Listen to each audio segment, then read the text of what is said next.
It's no secret Rockstar struck gold when they released Red Dead Redemption's DLC, Undead Nightmare. The expansion pack added new story chapters, unlockables, and game modes for the online. With a 10 rating on IGN and mass support from Red Dead fans, it's fair to assume the DLC was a hit. With this, you'd think Rockstar would be quick to make a second expansion for the highly anticipated Red Dead Redemption 2. However, it's been 6 years since the game was released and nothing.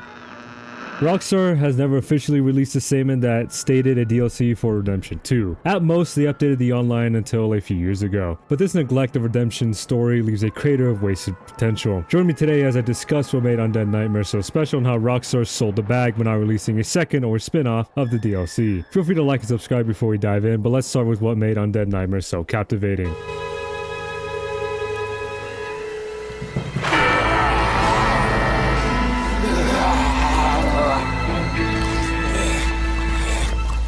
Undead Nightmare was alluring in the gaming scene due to its unique charm and atmosphere, not to mention the intense zombie craze of the time period. Dead Rising, Black Ops, and Dead Island are a few examples of popular zombie games that were released at the same time as Undead Nightmare. This isn't to say the DLC followed the same formula as the other zombie games though. Undead Nightmare added a dark comedic twist, alongside story elements reminiscent of older horror films. The mystical plague that covers the western frontier similar to the Evil Dead. Corpses rose from the dead by supernatural means. Undead Nightmare's story struck a chord with its audience, resonating with the fans for years to come. The unique addition of new gameplay mechanics and features kept the DLC feeling fresh. My favorite part was the inclusion of the Horses of the Apocalypse. Alongside the new weapons like the blunderbuss and the torch, Undead Nightmare has solidified itself as a gaming classic. With Rockstar's reputation of delivering banger after banger, the DLC was well in line with their usual work. The unique twist of zombies added an extra element for Rockstar to play and experiment with. All this glaze to say that Undead Nightmare was lightning in a bottle for Rockstar. The DLC left many players wanting more, especially with the release of Redemption 2 7 years later. The potential here was insane, especially with the new characters introduced.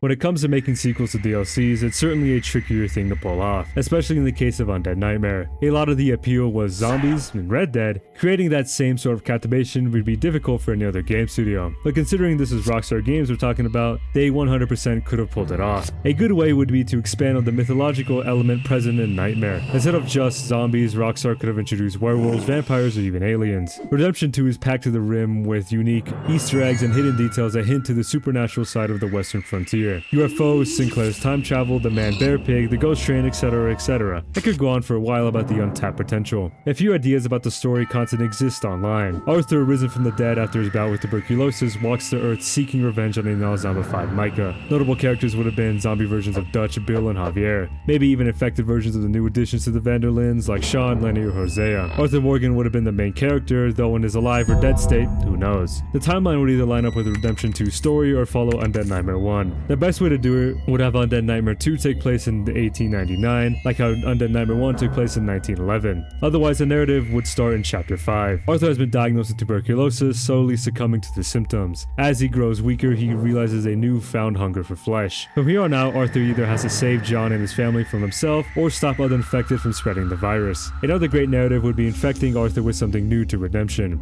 After encountering the vampire in Saint Denis, Morgan barely manages to hold him off. After recovering, he touches his neck to realize there are 2 bite marks. The idea of having Arthur become a vampire would add new elements to the potential DLC, gameplay, and story-wise. For mechanics, Arthur could be near invincible at night but suffer in daylight. Instead of being wanted, he'd be hunted. Bounty hunters would be replaced with Van Helsing-esque mercenaries. For the story, Arthur would either have to hide his affliction from the Vanderlyn gang, or leave the crew out of fear for their safety. This could lead to interesting dynamics that Rockstar could use to their advantage. Miscellaneous aspects of this imaginary DLC could be the introduction of aliens and potentially werewolves. With the amount of extraterrestrial references to Redemption 2's base game, Undead Nightmare 2 could have been one big homage to Cowboys and aliens. It would have been great to see the gang's reactions to Little Green Men coming to invade the Earth. The werewolf concept is a little out of left field here, since the only real reference to the myth is the Feral Man, found in Roanoke Ridge. This deity disciple could have had a part in Undead Nightmare 2 as a werewolf boss, complete with his own wolf pack minions. Keep in mind that the previous mentions are just the tip of the iceberg for Undead Nightmare 2 ideas. There are hundreds of potential Undead Nightmare concepts, but alas, this is all just wishful dreaming.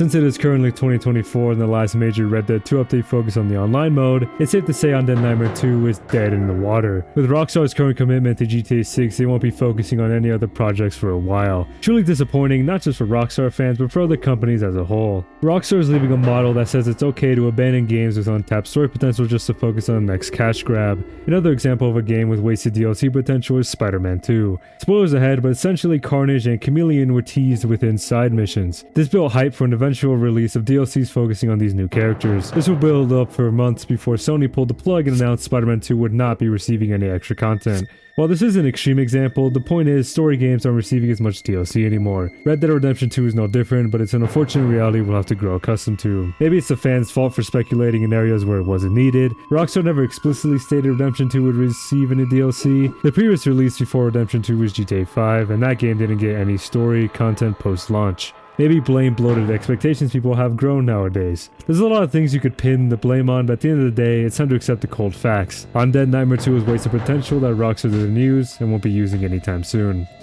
Best thing we can do is move on and hope Undead Nightmare 3 is announced for GTA 6. Alright, well that's pretty much the video. Thank you for watching. Feel free to subscribe and like if you enjoyed it. Special shout out to channel members Joe Tato, Vormy itself, and Refi. Happy Halloween. I don't really have anything else to say. The Sadie video should be coming out within the next few weeks. I literally haven't touched that since starting this video. But yeah, stay safe out there. God bless.